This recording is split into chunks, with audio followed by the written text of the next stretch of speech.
Oke, assalamualaikum warahmatullahi wabarakatuh. Kita lagi ada di Stikes Karsa Husada Garut. Kita mau berbincang-bincang dengan perwakilan D3 Farmasi dari Hima Farmasi. Dan pastinya kita nanti berbicara mengenai dunia farmasi, meracik obat, entah itu apapun lah, pokoknya tentang dunia farmasi. Jadi buat teman-teman jangan lupa nanti nonton bajuku bahas jurusan kuliah dengan D3 Farmasi Stikes Karsa Husada Garut. Oke.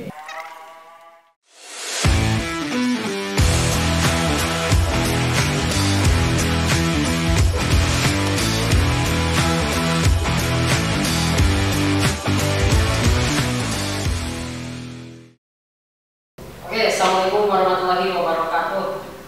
Jawab Waalaikumsalam. Oke, balik lagi nih ke konten bajuku, bahas jurusan kuliah, dan sekarang kita lagi ditemani dengan perwakilan dari farmasi D3 Farmasi dari Stikes Karsa Husada Garut. Dan kita kembali lagi nih di Stikes Karsa Husada Garut. Ini bajuku, mana bajumu? Oh, tagline. Nah, jadi kita bahas jurusan kuliah. Kami ucapkan selamat datang buat teman-teman yang nanti nonton bajuku. Dan untuk sekarang kita mulai perkenalan dulu dari kakak siapa dulu? Boleh kenalan dulu? Ya, Assalamualaikum warahmatullahi wabarakatuh. Perkenalkan, nama saya Kurnia. Saya dari Prodi D3 Farmasi Stikes Karsa Husada Garut. Saya sekarang alhamdulillah semester 5. Asal saya dari Cirupan. Kalau untuk di farmasi sekretaris bendahara sebagai di Hima. di Kalau di Hima saya alhamdulillah dipercayai sebagai wakil ketua di himpunan mahasiswa farmasi. Oke, wakil ketuanya. Saya Rifki, namanya dari Farmasi Stikes di Hima, menjabat sebagai di divisi pengembangan organisasi. Oh, organisasi. Oke. Udah masih MC itu apa kenalan dari kenalan. Kenalin, bisa nanti disebut Abbas. Ini Kak Dunia, Kak. Oke, lanjut saja. Mungkin pertanyaan pertama, apa pengertian dari farmasi? Ini dari kan D3 Farmasi ini boleh dijelaskan secara garis besar farmasi itu apa? Kalau farmasi sendiri dari bahasa Inggris yaitu farmasi. Kalau dari bahasa Yunani farmakon, ya yang artinya obat. Jadi intinya ilmu kesehatan yang berkombinasi dengan ilmu kimia. Mau ditambahin atau ditambahin? Sudah jelas. Oke. Pertanyaan selanjutnya nih, mengapa menurut Rifki Kak Kurnia mengambil jurusan farmasi? Farmasi atau beda? Kalau saya dulu alhamdulillah background farmasi, kemudian saya juga ya pernah kerja juga karena tuntutan dari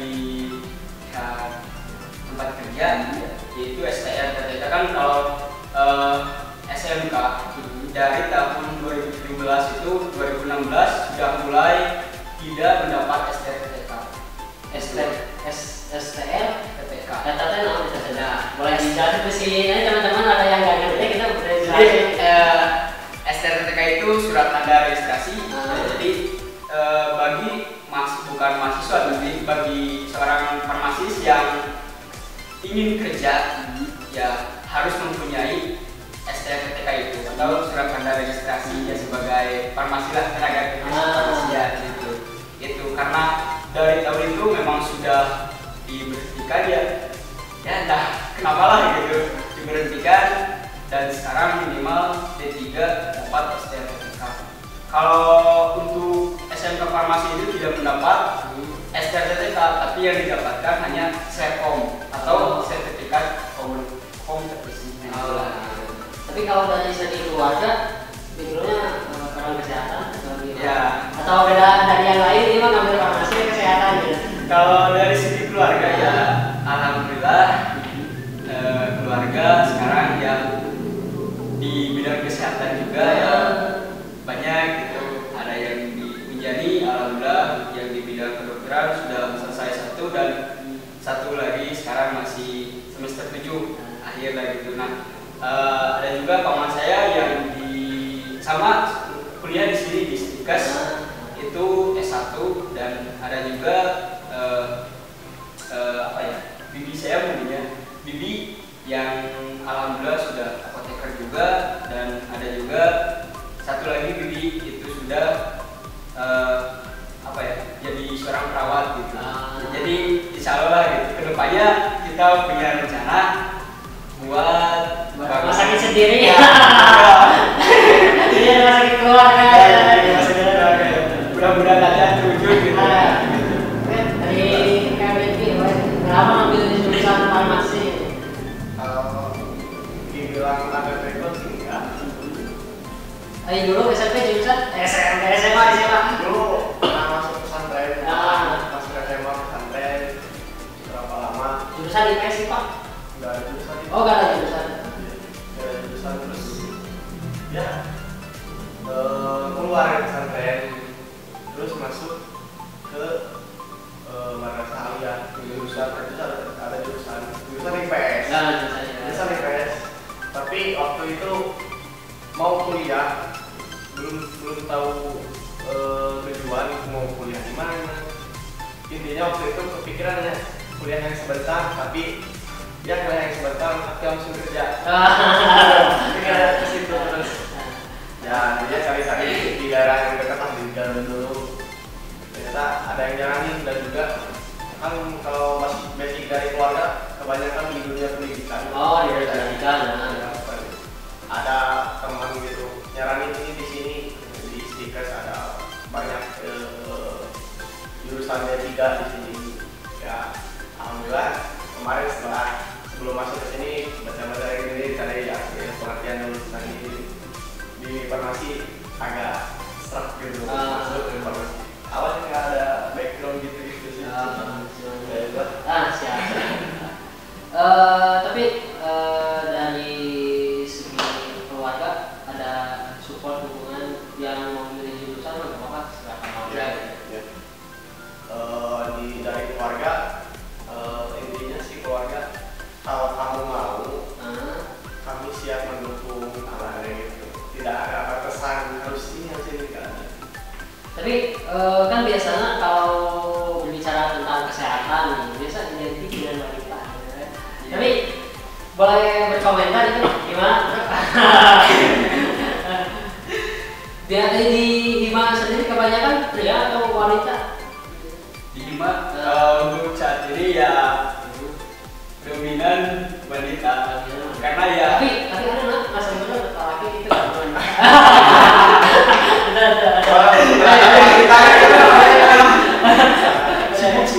Stigma tadi ya, perempuan itu identik dengan kesehatan, menurut teman-teman kan masuk jurusan kesehatan nih, boleh berkomentar?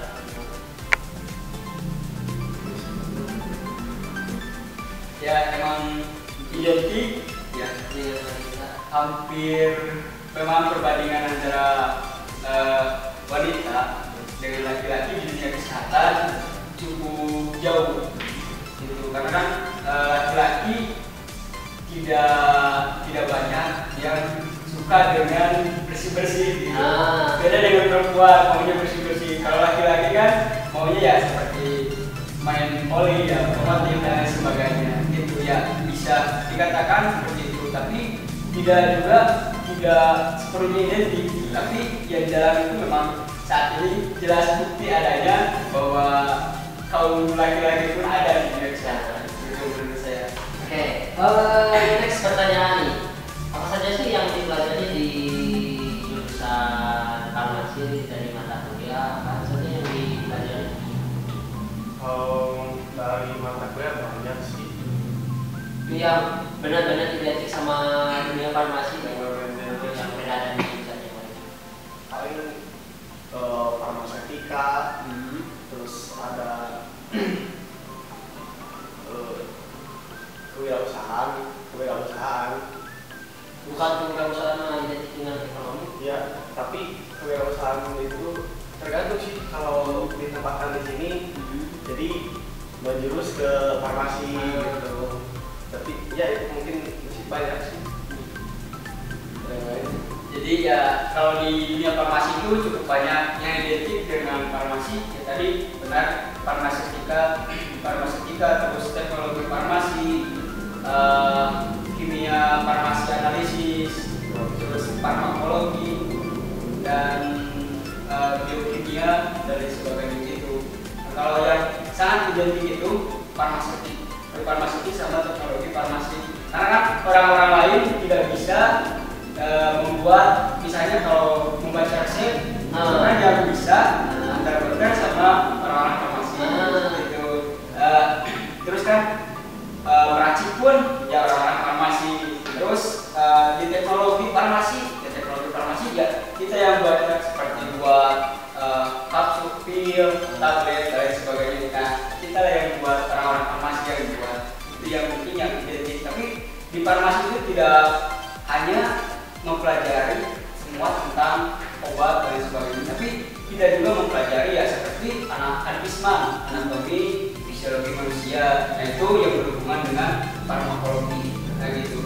Jadi orang-orang farmasi itu ya cukup bisa dikatakan ya agak-agak pemikirannya harus tinggi. Karena harus tinggi ya.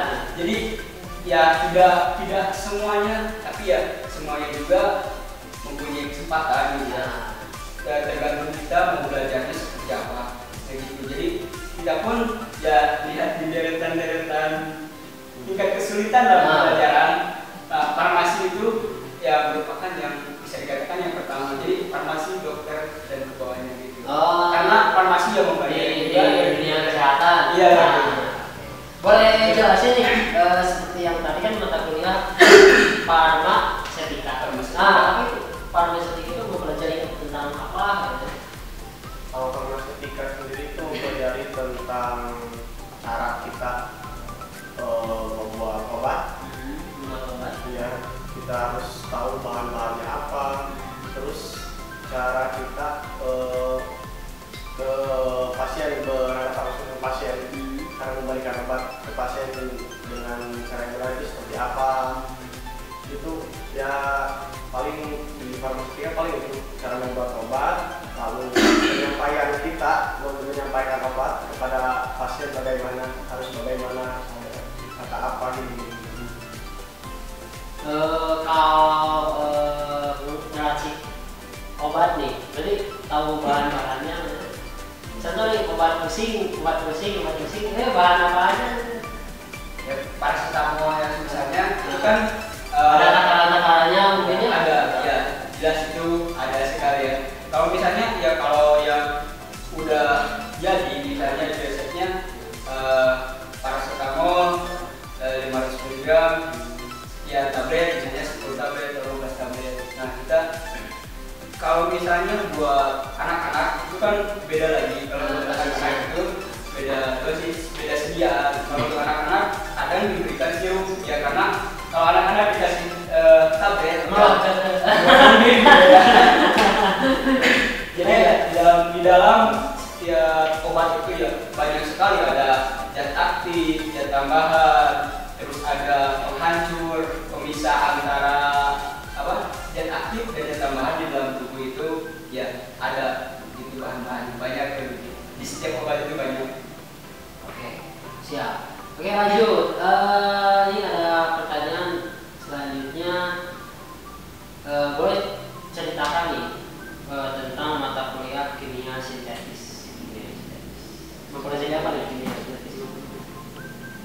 Ya, masih belum dipelajari. Oh, masih belum pelajari. Oke. Yang tadi teknologi farmasi. Teknologi farmasi. Mempelajari tentang apa? Kalau teknologi farmasi itu banyak sekali yang dipelajari. Teknologi farmasi ya ada liquid, semi solid dan lain sebagainya. Nah, itu jadi sedikit saya jelaskan ya dulu. Jadi teknologi misalnya liquid, teknologi liquid yaitu obat-obatan yang cair. Nah, jadi kita buat tuh misalnya nih kita mau buat tadi yang obat pusing yang misalnya buat paracetamol lah gitu, paracetamol buat anak. Nah, kita buat misalnya 60 ml, takaran 60 ml. Nah, itu kita buatnya di situ jadi teknologi solid. Nah, kalau misalnya semi solid ya setengah padat, setengah cair. Ya contohnya seperti yang sering dipakai itu contohnya seperti salep atau ya dan sebagainya gitu. Pasta gigi pun ya kita buat itu termasuk dari semi solid gitu. Nah, itu merupakan produk kami gitu. Tidak hanya di dalam obat tapi dalam kehidupan sehari-hari pun kita sediakan gitu. Jadi buat teman-teman yang mau kuliah farmasi jangan lupa. Nih, apa sih kesulitan kuliah di farmasi? Yang pernah mengalami kesulitan kuliah di farmasi? Kalau untuk saya pribadi, karena background saya bukan dari tentang ya, kalau dari IPA mungkin agak sedikit ada ini gitu. Tapi kan saya bukan dari IPA, jadi sedikit susah, banyak susah. Banyak susah, banyak kesulitan gitu gini. Terus ya intinya di pembelajaran mungkin ya saya agak susah, terus makin kesini ketika masa pembelajaran berjalan secara normal, paling kesulitannya itu kesulitan istirahat aja sih. Misalnya karena kuliah tiap hari, terus tugas, terus ya kuliah tiap hari, tugas di praktik terus, jadi paling untuk saya itu aja kesulitan untuk tenang lah istirahat. Jadi katanya kesulitan di kuliah di farmasi itu apa? Kalau menurut saya ya karena ya kuliah di farmasi ya karena dulunya alhamdulillah sudah ada SMK farmasi, jadi enggak apa ya ada sedikit gambaran gitu ya, enggak terlalu sulit. Tapi ya untuk saat ini ya mungkin lebih diperdalam lagi, jadi ya harus diperdalam lagi itu misalnya yang tentang kimia karena kan kita itu di farmasi ini tadi sudah dijelaskan di awal bahwa farmasi itu ya gabungan antara dunia kesehatan sama dunia itu ilmu kesehatan sama ilmu kimia. Nah itu jadi di ilmu kimia karena kan ilmu kimia itu ya sangat banyak lah gitu, banyak sekali ya seperti bungkus kunci dan lain sebagainya, itu rumus-rumus kimia yang harus kita ketahui gitu. Karena pertanyaan selanjutnya, apa keunggulan dari jurusan farmasi? Apa yang bisa diunggulkan nih? Karena farmasi ya yang beda dari yang lain ini. Jurusan farmasi apa yang diunggulkan? Kalau untuk keunggulan dari farmasi, seperti tadi sudah dibicarakan bahwa tidak hanya obat gitu yang diproduksi oleh farmasi, tapi banyak bahan-bahan yang lainnya diproduksi yang dibuat oleh kami. Terus kami juga yang membantu dokter. Jadi tidak sebetulnya kami tidak terlalu dalam dunia kesehatan, kami tidak terlalu terlihat. Tapi kami pemain belakang ya, tapi support kan gede gitu. Intinya seperti itu, kami tidak terlihat di dunia kesehatan, tapi kami bekerja baik gitu di belakang. Artinya Ya, jadi ya benar sekali tadi kata Rifki ya, itu keunggulannya. Dan kalau dari yang ada di sini kasih keunggulannya, kita bisa berkontribusi langsung untuk Stikes. Ya contohnya saat ini kan sangat memerlukan banyak sekali hand sanitizer. Nah kita anak-anak farmasi yang buat itu salah satu keunggulan, salah satu kebanggaan bagi anak-anak farmasi gitu di sini. Iya di sini. Dan kalau di luar pun ya saya sih sangat cukup sedih ya.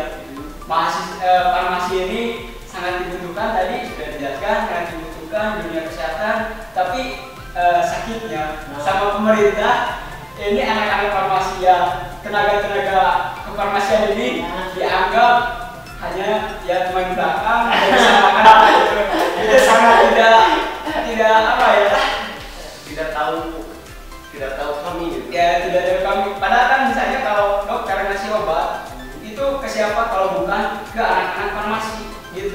Kalau misalnya dokter saja yang kerja, kan dokter tidak mungkin langsung kerja untuk ngasih obat gitu. Kita ini sangat penting gitu. Kita Tapi ini ya kalau dari segi kan tadi disebutkan tidak diperhatikan dalam segi apa?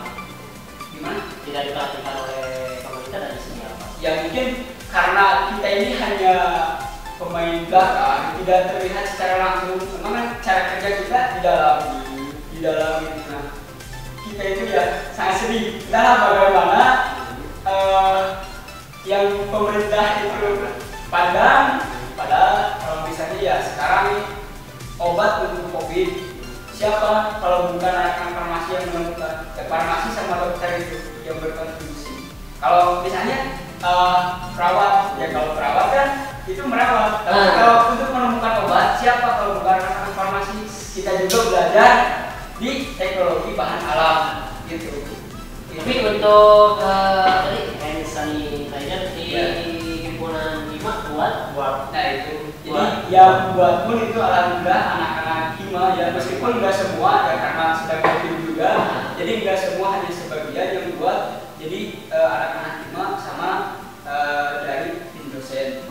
Tapi untuk dari bahan-bahan support dari kampus atau dari teman-teman Nah, patungan? kalau itu dari kampus, karena kan sudah tersedia di lab farmasi. Oh, jadi tinggal diracik oleh anak-anak farmasi. Iya, aman pengen hand sanitizer kan tinggal balik-balik ke berat farmasi. Oke, next pertanyaan nih. Apa saja sih obat yang dilarang yang tadi nggak pernah yang ketahui, tapi buat teman-teman yang nonton obat yang dilarang jangan diracik gitu. Obat keras mungkin ya. Kan di obat itu ada macam-macam jenis ya. Ada obat bebas, ada obat terbatas, dan juga ada obat keras. Dan mungkin yang dilarang obat keras mungkin itu juga tidak dilarang sepenuhnya, tapi harus ada resep dari dokter, tidak bisa diberikan secara biasa, secara bebas gitu. Harus ada resep dokter, paling itu obat yang dilarang obat keras gitu. Yang dilawanya obat itu Nah, oke, lanjut lagi nih. Kalau misalkan nih, apa semua obat mau bikin obat nih, obat sendiri, itu prosedur apa yang harus diperhatikan kalau mau buat obat nih? Yang pertama harus dari segi ukuran mungkin bahan kimia atau gimana? Nah itu tergantung pembuatannya. Misalnya kalau ada sintetis ataupun dari tradisional, nah tergantung yang mau dibuat itu apa. Misalnya ya kalau yang Kalau sintetis sama tradisional beda? Beda. Bisa disatuin apa? ya kan awal mulanya dari yang sintetis itu dari tradisional gitu. Jadi dikembangkan, ada tambahan-tambahan lain, kayak tambahan tadi seperti pemanis, pewarna, zat tambahan pencampur dan lain sebagainya gitu. Itu kalau untuk yang sintetis. Tapi kalau untuk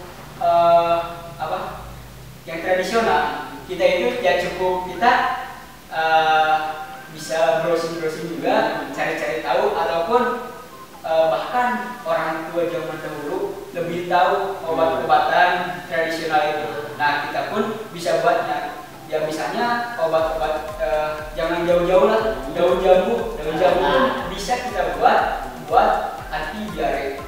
Contoh halnya yang dibuat ke obat sintesis yaitu diapat dan sebagainya. Nah itu jadi tradisional dulu, lalu sintetis. Nah gitu. Jadi tergantung kita membuat apa, mau tradisional ataupun sintetis. Tapi kalau dibandingkan lebih bagus obat sintetis atau tradisional? Kalau dibandingkan dari segi apa? Atau bisa dibandingkan atau nggak bisa nih? Gitu. Bisa. Lebih bagus mana nih?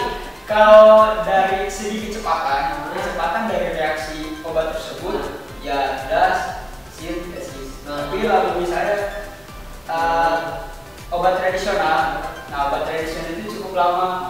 Kalau yang ini reaksinya lebih cepat. Tapi yang sintetis ini banyak sekali ya istilah madaratnya gitu. Jadi kan ada tadi zat tambahan dan sebagainya, itu bisa jadi penyakit untuk kita ke depannya. Nah Nah, jadi buat teman-teman yang emang suka minum sakit langsung minum obat. Nah, saya saranin jangan langsung minum obat, apalagi obat-obatan sintesis seperti itu. Ya karena obat-obat yang kita minum itu dipisahkan antara zat aktif sama zat tambahan. Nah, zat tambahan tersebut bisa menjadi penyakit. Salah satunya ya yang akan cepat terserang itu ginjal. Gitu. Jadi ya biarkan dulu lah antibodi kita yang melawan, jangan langsung obat. Seperti Bapak Abbas, jadi kalau pusing langsung minum obat. Nah, itu apakah emang sembuh dari obat atau kecanduan nih? Gimana ya? Kan minum pusing, Bapak minum obat sembuh, pusing lagi minum lagi, bahkan sehari itu bisa 3 atau ya itu boleh ya? Itu mungkin ya seperti tadi dijelaskan kan obat sintetis itu memang reaksi ke dalam tubuhnya itu cepat, tapi bisa menimbulkan lagi gitu kan.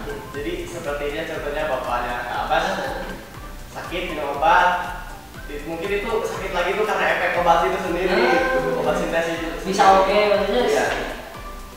Oke, pertanyaan selanjutnya nih, kenapa sih tulisan dokter untuk kita kami dan cuma bisa orang-orang farmasi? Itu sekalian si dokter, itu tulisan naon bikin ka iya mah apa teh? Oh sana iya, padahal orang teh baca. Nah, emang gitu atau ada pertimbangan? Jadi kalau menurut saya sih karena terlalu banyak bekerja, jadi otot-otot tangannya itu melemah. Ya mungkin karena faktor bekerja terus jadi mempengaruhi gitu dari tulisannya menjadi seperti itu. Karena otot-otot tangannya melemah atau bagaimana? Kalau banyak bekerja menurut saya. Tapi pertanyaan selanjutnya nih. Boleh tambahkan yang tadi? Oh, boleh tambahkan. Boleh. Jadi gini ya, kan itu obat-obat yang dari dokter. Kalau misalnya ada obat-obat keras yang memang tadi dilarang dibeli secara langsung, nah itu kan ditakutkan disalahgunakan. Misalnya ada obat narkotik ataupun psikotropik ya, contohnya seperti kodein, morfin dan sebagainya. Nah itu jadi kita lah yang mengetahui, jadi itu merupakan yang sedikit rahasia juga bagi antara dokter sama ini. Tapi obat itu dibuat untuk apa sih sebenarnya? Kan dilarang nih. Iya. Tapi banyak yang menyalahgunakan. Kenapa nggak di stop aja obat itu? Tapi tetap ada yang intinya kenapa? Iya. Jadi kan buat apa sih sebenarnya obat? Ya. Jadi kan obat keras itu yang seperti tadi yang di kodein, morfin dan sebagainya. Jadi ada tingkatan dalam pengobatan. Jadi kasih dosis yang biasa, yang misalnya ya obat bebas terbatas dulu lah, misalnya ataupun obat bebas. Gitu aja. Terus kalau misalnya nanti masih tidak mempan dengan obat yang biasa, baru naik tingkatan, lagi gitu. Jadi nggak selamanya dengan yang sekaligus gitu. Jadi kan beda dosis dan efeknya juga lebih tinggi lah gitu. Kan tadi udah nih dari Kaneki, mungkin mau ditambahin jenjang karir dari jurusan farmasi. Kalau jenjang karir bagi farmasi sangat banyak sekali ya. Tadi sudah dijelaskan dan bisa juga seperti di rumah sakit, puskesmas itu sudah jelas ya, klinik. Nah kita juga bisa buat toko obat sendiri. Kita juga ya, itu salah satu terbukanya bagi anak-anak farmasi. Apalagi sekarang anak-anak farmasi ya sangat dibutuhkan sekali.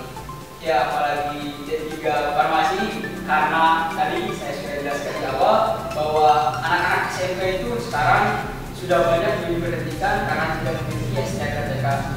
Tapi ya kalau tidak ya sekarang sangat membutuhkan. Jadi ya buat teman-teman juga yang mau kuliah di farmasi, silahkan boleh kuliah di Stikes Karsawisata Garut, karena D3 farmasi ini hanya ada satu di Garut, jadi di Stikes Karsawisata Garut gitu. jangan hiraukan, jangan takut lah masalah jenjang karir bagi farmasi kedepannya sangat banyak sekali itu. Tapi Mas penasaran nih, kalau misalkan seperti tadi Kak Kurnia mau buka toko obat sendiri, terus ngeracik obat sendiri, apakah pas mau dijual harus ada standar khusus, harus ada seperti SNI, entah itu atau apa gitu? Jadi kalau misalnya kita mau buat toko obat, ya tentunya harus memiliki izin-izin dulu.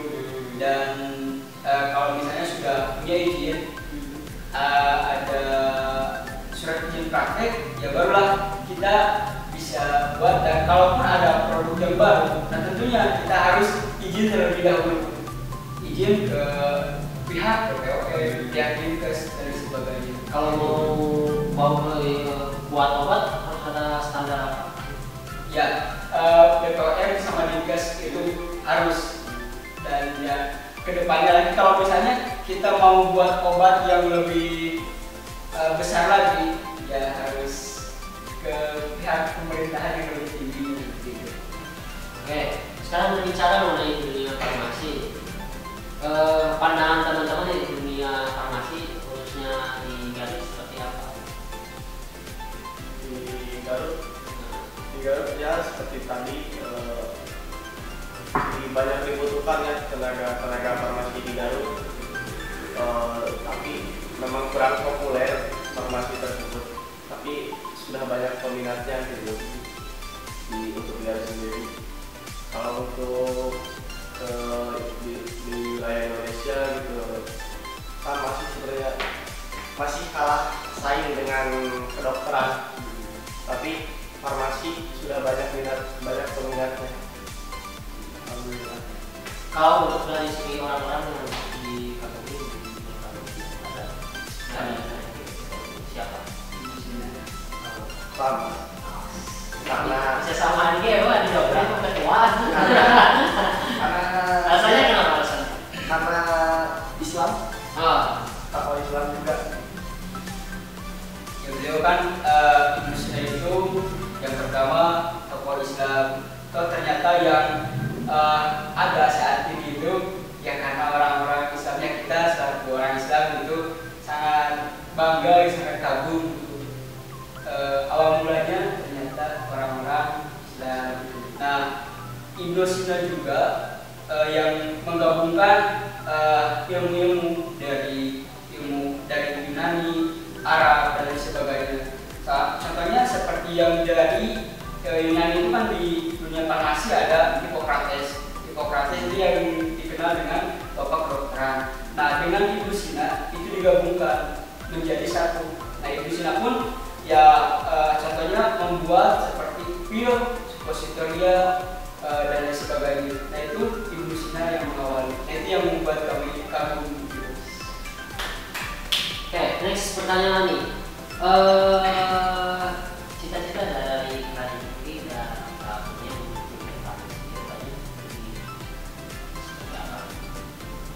untuk cita-cita pribadi sih. ini untuk yang pernah nih buat di kampus dulu atau di kampus 5. Cita-cita ini ya semoga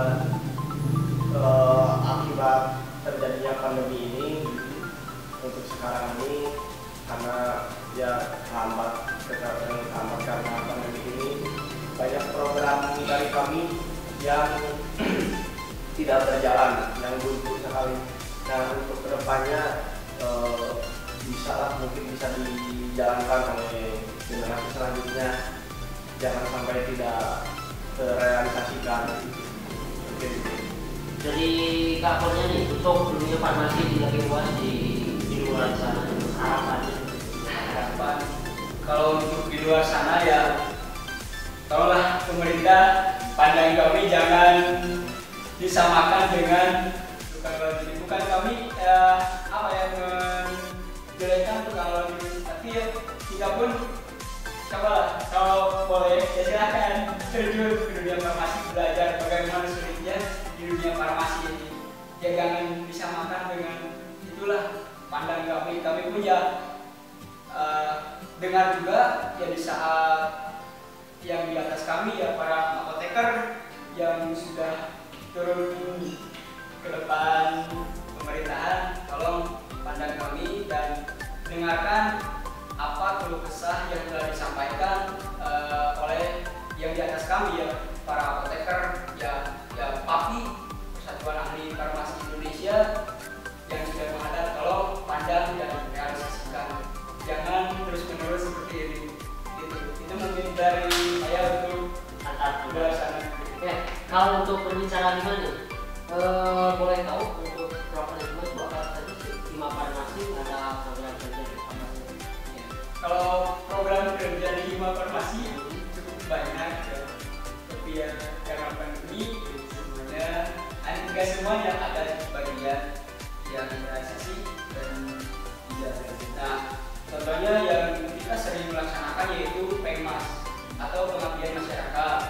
Nah, itu biasa kita lakukan kalau setelah LKO, latihan dasar itu, terus PPS atau pengenalan program studi. Nah, kita pun selalu mengadakan PEMAS tersebut. Tapi untuk saat ini PPS tahun ini kita belum.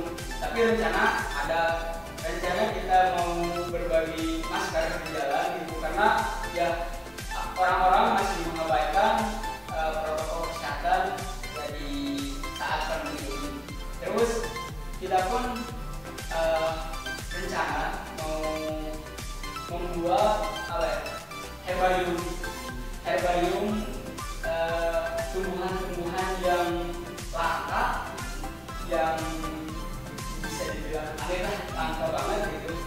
Ya kita mau cari di daerah selatan, kita mau pajang-pajang itu di depan kampus kita ya, bisa di farmasi ya. Itu juga menjadikan sebuah ikonik bahwa ini benar-benar anak-anak farmasi gitu. Itu ada ciri khasnya gitu ya.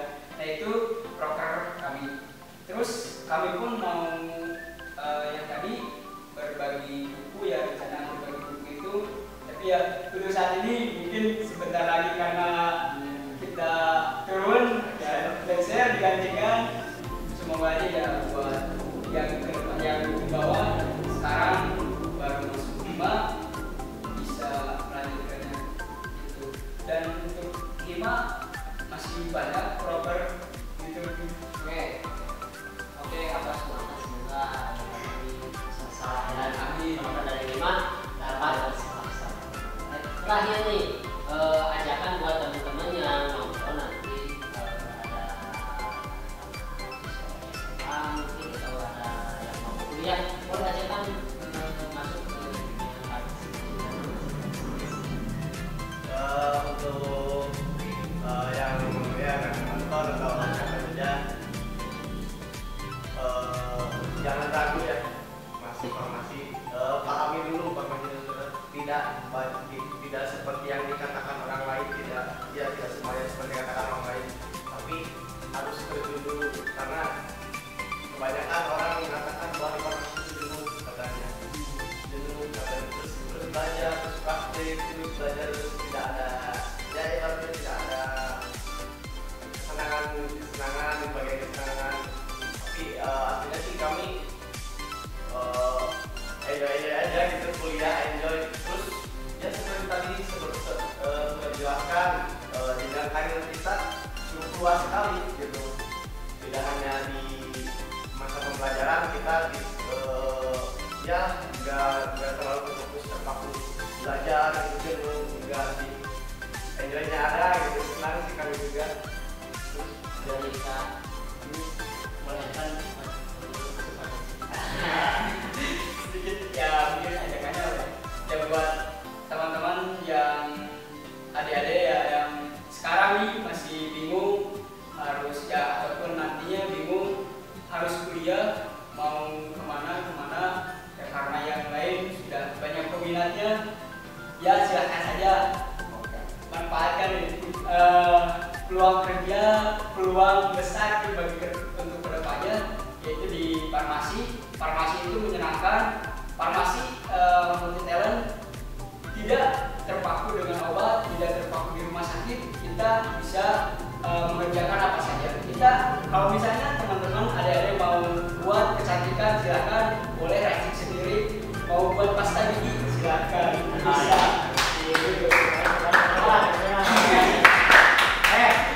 Dari KGP Kak-nya, terima kasih atas waktunya bisa berbincang-bincang dengan ruang kampus nih. Mudah-mudahan yang nonton banyak itu. Jadi apa yang stigma kepada dunia farmasi bisa dijelaskan dan bisa diluruskan.